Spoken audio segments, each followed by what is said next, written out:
आपने बहुत सी बार देखा होगा और महसूस भी किया होगा कि आप किसी मुश्किल या मुसीबत में फंसे हुए हैं और उस मुश्किल या मुसीबत से निकलने का कोई रास्ता नहीं दिखाई दे रहा है।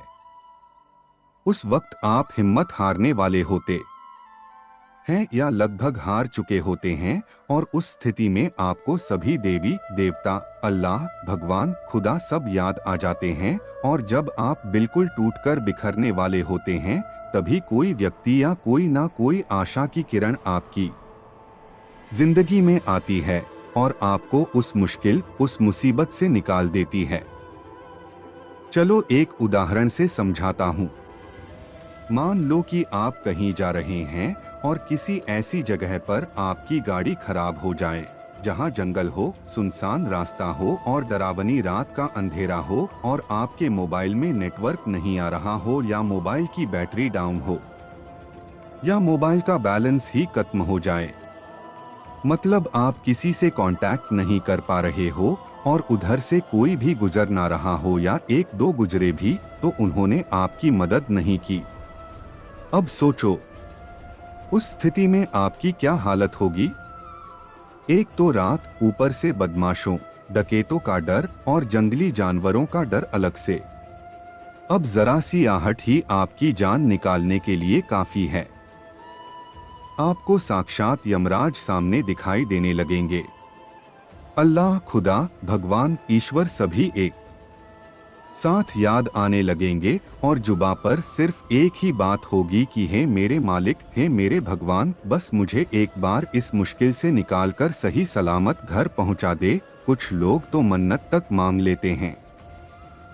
आपका खून सूखने वाला ही होता है कि तभी कोई आपके पास आकर रुकता है और आपकी मदद करता है, जिससे आप सही सलामत घर पहुंच जाते हैं और घर पहुंचकर आप उस व्यक्ति को बार बार धन्यवाद देते हैं। इसे भी पढ़ें, मुसीबतों से हिम्मत ना हारें। अब यहाँ पर एक बात सोचने वाली है, क्या वह व्यक्ति अपनी मर्जी से आया था? क्या उसका आना एक इत्तेफाक था या उसे उस रब ने, उस मालिक ने, उस भगवान, उस खुदा ने आपके पास भेजा था? जहां तक मेरा मानना है, उसे उस मालिक, उस भगवान ने आपके पास भेजा था ताकि आप उस मुश्किल, उस मुसीबत से निकल सकें, क्योंकि ईश्वर सभी जगह नहीं आ सकते। वो आपकी मदद करने के लिए किसी न किसी को आपके पास भेज देते हैं। ये तो मात्र एक उदाहरण था।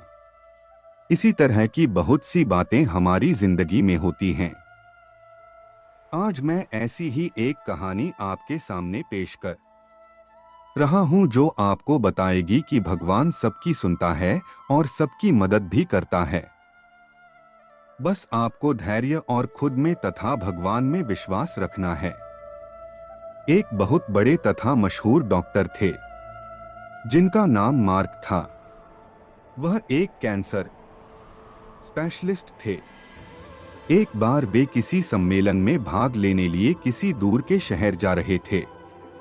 वहां उनको उनकी नई मेडिकल रिसर्च के महान कार्य के लिए पुरस्कृत किया जाना था। वे बड़े उत्साहित थे तथा जल्दी से जल्दी वहां पहुंचकर पुरस्कार पाना चाहते थे। उन्होंने इस शोध के लिए बहुत मेहनत की थी।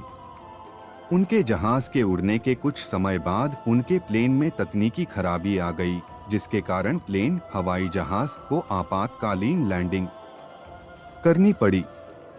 दूसरी फ्लाइट कई घंटे लेट थी। मार्क को लगा कि वे अपने सम्मेलन में सही समय पर नहीं पहुंच पाएंगे, इसलिए वह प्लेन से उतरे और उन्होंने स्थानीय लोगों से सम्मेलन तक का रास्ता पता किया और एक टैक्सी किराए पर ली। पर उनको टैक्सी तो मिली, लेकिन बिना ड्राइवर के, इसलिए उन्होंने खुद ही टैक्सी चलाने का निर्णय लिया। जैसे ही उन्होंने यात्रा शुरू की, कुछ देर बाद बहुत तेज आंधी तूफान शुरू हो गया। रास्ता लगभग दिखना बंद सा हो गया, जिसकी वजह से वे गलत रास्ते की ओर मुड़ गए। लगभग 2 घंटे भटकने के बाद उनको समझ आ गया कि वे रास्ता भटक गए हैं। थक तो वे गए ही थे, भूख भी उन्हें बहुत जोर से लग गई थी। उस सुनसान सड़क पर भोजन की तलाश में वे गाड़ी इधर-उधर चलाने लगे। कुछ दूरी पर उनको एक पुराना सा मकान दिखा। उन्होंने बिल्कुल मकान के नजदीक अपनी गाड़ी रोकी। परेशान से होकर गाड़ी से उतरे और उस छोटे से घर का दरवाजा खटखटाया। एक स्त्री ने दरवाजा खोला। डॉ.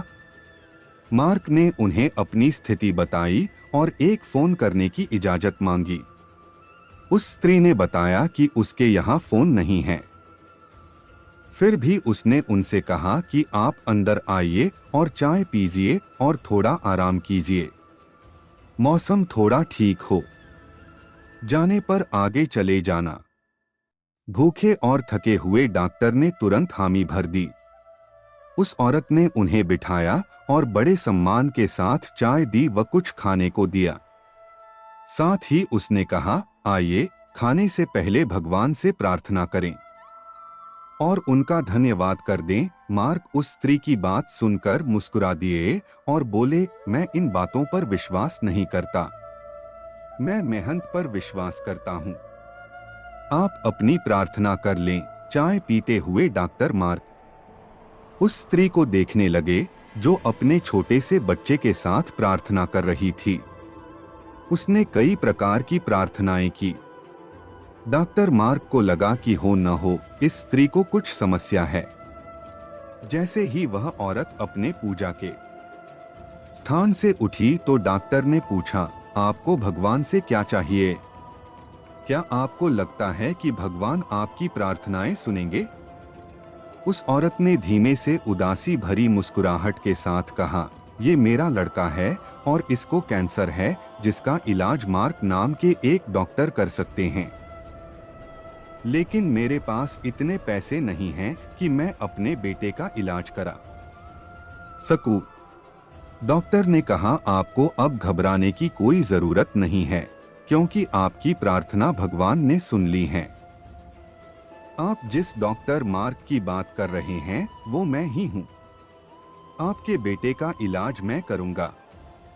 शायद इसी शुभ कार्य के लिए भगवान ने मुझे तुम्हारे घर भेजा है। जय श्री कृष्णा।